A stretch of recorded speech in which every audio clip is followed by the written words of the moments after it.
అన్న నమస్తే అన్న. నమస్తే బ్రదర్. అన్న ప్రస్తుతం చూసుకుంటే జగన్మోహన్ రెడ్డి ధర్నాలు చేయడం కోసం ప్రజల్లోకి రాబోతున్నాడంటూ వార్తలు చక్కర్లు కొడతా ఉన్నాయి. అందులో భాగంగానే ఆంధ్ర రాష్ట్రంలో చంద్రబాబు నాయుడు గారు 6 నెలల్లో విపరీతంగా కరెంటు ఛార్జీలు పెంచారు, సుమారు 15,000 కోట్ల రూపాయలు ప్రజల మీద భారం పెట్టబోతున్నారంటూ జగన్మోహన్ రెడ్డి ఈ నెల 20 నుండి ధర్నాకు రాబోతున్నాడంటూ వార్తలు వస్తున్నాయన్న. ఏంటన్న నిజంగా ఆంధ్ర రాష్ట్రంలో కరెంటు బిల్లు ఛార్జీలు పెరిగాయా, లేకపోతే జగన్మోహన్ రెడ్డి చేసిన పరిపాలనకి చంద్రబాబు నాయుడు గారు ఉన్నటువంటి వ్యత్యాసాలు ఏంటన్న? అంటే మనకు పెద్దవాళ్ళు చెప్తుంటారు కదండి, గతంలో చేసిన తప్పులే మనం వెంటాడతాయని. గత 5 ఏళ్ళు జగన్మోహన్ రెడ్డి చేసిన తప్పులే ఈరోజు చంద్రబాబు నాయుడు గారి లేదంటే కూటమి పార్టీ ప్రభుత్వ పరిపాలనలో వెంటాడుతూ ఉన్నాయి. గతంలో 11 సార్లు ఈయన కరెంట్ ఛార్జీలు పెంచాడు జగన్మోహన్ రెడ్డి గారు. ఈరోజు అధికారం కోల్పోయేసరికి కరెంట్ ఛార్జీలు అంశం అనేది ఈయన గుర్తొచ్చింది. అదొక కాన్సెప్ట్ ఉంటుందని, ప్రజల మీద బాదుతారని అనే కాన్సెప్ట్ ఈయనకు ఇప్పుడు గుర్తొచ్చింది. కరెంటు ఛార్జీలు పెంచారంటా ఉన్నారు. ఏ విధంగా పెరిగాయండి జగన్మోహన్ రెడ్డి గారు? ఆ ట్రూ అప్ ఛార్జీకి సంబంధించి మీరు చేసిన తప్పుల వల్ల దానికి వేరే ఆప్షన్ లేక ఈ ప్రభుత్వం ఆ ఛార్జెస్ మీద ₹1.5 పెంచడం జరిగింది. అది వాస్తవం. ఎందుకంటే వాళ్ళకి ఇంకా ఆప్షన్ లేదు. లేదంటే ఇప్పుడు 24 గంటల కరెంట్లు ఇవ్వడం కుదరదు కదా. ఇప్పుడు ఇంట్లో ఈరోజు కరెంటు పోకుండా 24 గంటలు ఇంట్లో ఫ్యాను, లైటు, టీవీ మోగుతూ ఉన్నాయంటే ఒక నాణ్యమైన పద్ధతిలో కరెంట్ ఇవ్వాలి కదా. అది ఇవ్వాలి అంటే ఇంక ఇక్కడ ఆప్షన్ లేదు. నువ్వు చేసిన తప్పుకి ఆప్షన్ కనపడట్లా. ఈయన మళ్ళీ ఏం చేస్తాడు? అది కాక మళ్ళీ పెంచుతున్నాడు అంటున్నాడు. 15,000 కోట్లు 15 లక్షల కోట్లు పెంచుతున్నాడు, ప్రజల మీద భారం వేస్తున్నాడు చంద్రబాబు నాయుడు అంటా ఉన్నాడు. నాకు తెలిసి ఈయన ఇంటి మీద ఏమైనా కరెంట్ ఛార్జీలు పెరుగుతున్నాయేమో. ఎందుకంటే ఇది వరకంటే గవర్నమెంట్ లెక్కల్లో పోయేది ఈయన ఇంటి కరెంటు బిల్లు. ఇప్పుడు అలా అవకాశం ఉండదు. ఈయనే కట్టుకోవాలి కదా. తెలుస్తుంది ఇప్పుడు కరెంటు బిల్లు ఎంత వస్తుందని. ఎందుకంటే అయ్యగారు ప్రతి నిమిషం మరి ఇప్పటికీ పబ్జీ ఆడుతున్నాడేమో తెలియదు. ఆ పబ్జీ ఆడుతూ ఉన్నప్పుడు మరి ఫోన్లో కానీ ట్యాబ్లో కానీ ఛార్జింగ్ అయిపోతే పద్దాక ఛార్జింగ్ పెట్టుకోవాలి కదా. మరి ఆ ఛార్జింగ్ పద్దాక పెట్టుకున్నప్పుడు ఆటోమేటిక్గానే కరెంట్ ఛార్జీ ఎక్కువ వస్తుంది. సో ఈయన ఇంటి మీద కరెంట్ ఛార్జీలు పెరుగుంటే అది ప్రజల నెత్తి మీద రుద్దే ప్రయత్నం చేస్తున్నాడు. అధికారంలో ఉన్నప్పుడు ప్రజల నెత్తి మీద రుద్దాడు, అధికారంలో లేనప్పుడు ప్రజల నెత్తి మీద రుద్దామనే ప్రయత్నం తప్పితే అక్కడ వాస్తవంలో కరెంట్ ఛార్జీలు అనేది మళ్ళీ పెరగలేదండి. అది 100% వాస్తవం. జగన్మోహన్ రెడ్డి ఈరోజు ప్రజల్లోకి వెళ్ళి నే కరెంట్ ఛార్జీలు పెంచాడు చంద్రబాబు అని ఏ మొహం పెట్టుకుని అడుగుతాడండి? నువ్వు పెంచింది ఎవరికిస్తావా? జగన్మోహన్ రెడ్డి 11 సార్లు నువ్వు కరెంట్ ఛార్జీలు పెంచావు. 200-300 వచ్చే కరెంటు బిల్ని 500 చేసింది ఘనత నీది. ఈరోజు చంద్రబాబు నాయుడు పెంచాడు, కూటమి పార్టీ పెంచింది. నువ్వు దమ్ముంటే, నీకు ధైర్యం ఉంటే ప్రజల్లోకి రా. ఏదో అమాయకుల్ని ఒక 2-3 నాయకులను పెట్టి ఓ 15-20 మంది కార్యకర్తలను పెట్టి ధర్నా చేసేసారంటే అయిపోదు.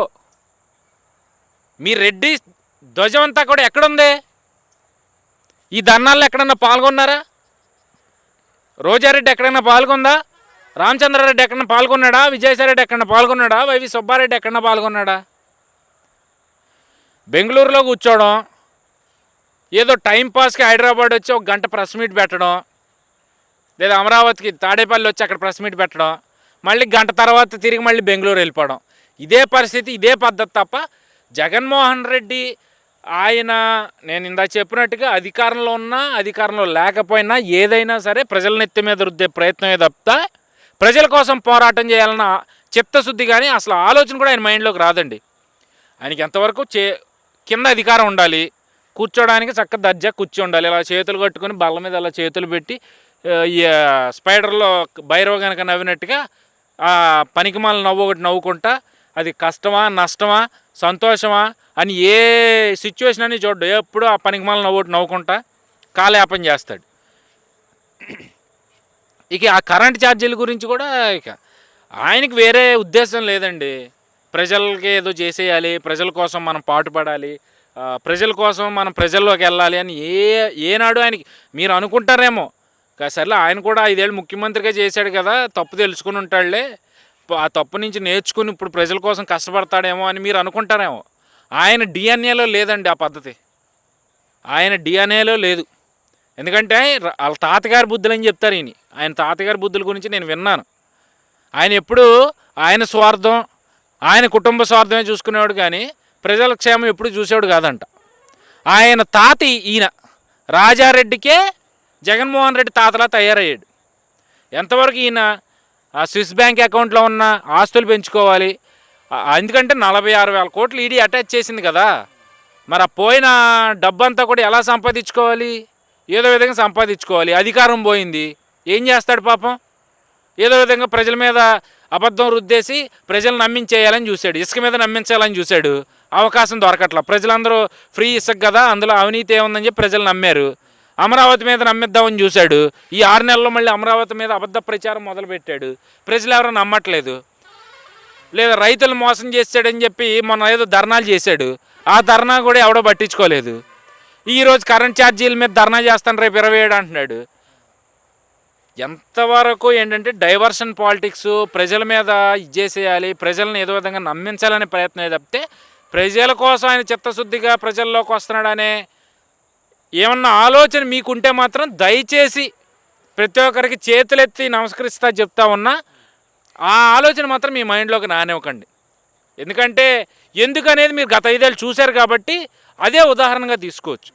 కరెంటు ఛార్జీల గురించి వీళ్ళు ఎన్ని అబద్ధాలు చెప్పినా, వీళ్ళు ఎన్ని చేసినా అక్కడ పెరగడానికి ఆప్షన్ ఇంకెక్కడుంది? అక్కడికి పెంచకుండా కరెంట్ని ఇద్దామనే ప్రయత్నమే కూటమి పార్టీ చేసింది. కానీ ఆ ట్రూ అప్ ఛార్జీస్లో ₹1.5 పెంచాల్సిన పరిస్థితి వచ్చిందంటే జగన్మోహన్ రెడ్డి వాళ్ళే. అసలు కరెంట్ ఛార్జీలు పెంచనన్న వ్యక్తి అలా పెంచారు. ఇక మళ్ళీ పెంచుతారని మీరు చెప్పడం అనేది అసలు మీకు కనీసం మీకు అనిపించట్లేదా జగన్మోహన్ రెడ్డి గారు? అరే మనం అబద్ధం ఆడుతున్నామే, ప్రతిసారి మనం ఆడే అబద్ధం ప్రజలకు వెళ్ళొద్దా, ప్రజలు నమ్ముతారా అని ఆలోచన చేయరా? ఆయన ₹1.5 పెంచడానికి కూడా 100 సార్లు ఆలోచించాడండి చంద్రబాబు నాయుడు గారు. ఇంకా వేరే దారి దొరక్క, వేరే ఆప్షన్ లేక అలా పెంచాల్సి వచ్చింది. మళ్ళీ పెంచుతాడు అనే కాన్సెప్ట్ పూర్తిగా అవాస్తవం. దాని గురించి అసలు మనం ఆలోచించాల్సిన పని లేదు. జగన్మోహన్ రెడ్డి లాంటి వాడు ఏదో ఆయన పొట్టకూటి కోసం, ఎందుకంటే పాపం ఆయన లక్షల కోట్లు ఆస్తున్న పేదవాడు కదా. ఆయన డ్రైవర్ పేదవాడే, ఆయన ఇంట్లో పని మనిషి పేదవాళ్లే, ఆయన పరిచారికులు పేదవాళ్లే, ఈయన అందరికన్నా పేదవాడు కదా. మరి ఆ పేదవాడు ఏదో అధికారం కోసం, ఆయన కడుపు నింపుకోవడం కోసం, ఆస్తుల కోసం, తమ రెడ్డి ధ్వజం కోసం ఏదో పాటు పాడుతున్నాడు, ఏదో మాట్లాడుతున్నాడు. కానీ దాని గురించి మనం ఆలోచించేసి అయ్యో మళ్ళీ కరెంట్ ఛార్జీలు పెంచేస్తారా, జగన్మోహన్ రెడ్డి అలా పెంచాడనే కదా దింపేసింది, ఈయన కూడా మన్నడ్డే విరుస్తున్నాడా, ఈయన కూడా మాట తప్పుతున్నాడా అని ఎవరు ఆలోచించాల్సిన పని లేదండి. చూసుకుంటే ఏదైతే జగన్మోహన్ రెడ్డి గతంలో 6 సార్లు కరెంట్ ఛార్జీలు పెంచాడు కదా. 6 సార్లు ఏంటండి బాబు, 11 సార్లు పెంచాడు. 11 సార్లు కరెంట్ ఛార్జీలు పెంచాడు. ఇప్పుడు ధర్నా చేస్తారండి ఈ వైఎస్ఆర్సీపీ మళ్ళీ ప్రజలు వెనకైనా వచ్చే అవకాశాలు ఉంటాయంటారా? వెనక్కి వచ్చారు అంటే వాళ్ళు నిజంగా కడుపుకు అన్నం తింటలేదండి, ఇంకేదన్నా తింటున్నారేమో. అది మనం అన్నోటితో మనం అనకూడదు. ఎందుకంటే అన్నిసార్లు కరెంట్ ఛార్జీలు పెంచినోడు ఈరోజు తెలుగుదేశం పార్టీ లేదా కూటమి పార్టీ కరెంట్ ఛార్జీలు పెంచుతుందని చెప్పి ఏ మొహంతో అడుగుతాడండి? అడగడానికి ఏం హక్కు ఉందని అడుగుతాడు? అసలు నాకు అర్థం కాదు. ఏ హక్కు ఉంది జగన్మోహన్ రెడ్డికి? చంద్రబాబు నాయుడు కరెంట్ ఛార్జీలు పెంచుతున్నాడని చెప్పి మీరు అంటున్నారు, ఏ మొహం పెట్టుకుని ఏ హక్కుతో అడుగుతారు? అన్నిసార్లు కరెంట్ ఛార్జీలు పెంచి పేదవాడిని నడ్డి విరిచి వాడిని అన్ని రకాలుగా సర్వనాశనం చేసి ఈరోజు మళ్ళీ ఏ మొహం పెట్టుకుని నువ్వు మీ ప్రజల ముందుకు వస్తావు, కూటమి పార్టీని ప్రశ్నిస్తావు? ఒక్కసారి మీ మనస్సాక్షికి తెలుసది. దాని గురించి నేను ప్రత్యేకంగా ప్రస్తావించాల్సిన పని లేదు. మీ మనస్సాక్షికి తెలుసు. కానీ ఆ మనస్సాక్షిని కూడా మీరు డామినేట్ చేసుకుంటూ ఆ మనస్సాక్షిని కూడా మీ సాక్షి పత్రికతో కవర్ చేసుకుని మీ సాక్షితోనే దాన్ని ప్రజల్లోకి అబద్ధంగా తీసుకెళ్లాలనే ప్రయత్నమే తప్పితే వాస్తవాలు అయితే ప్రజలందరూ గ్రహించారు, ప్రజలకు తెలుసు. ఓకే, థ్యాంక్ యూ అన్న.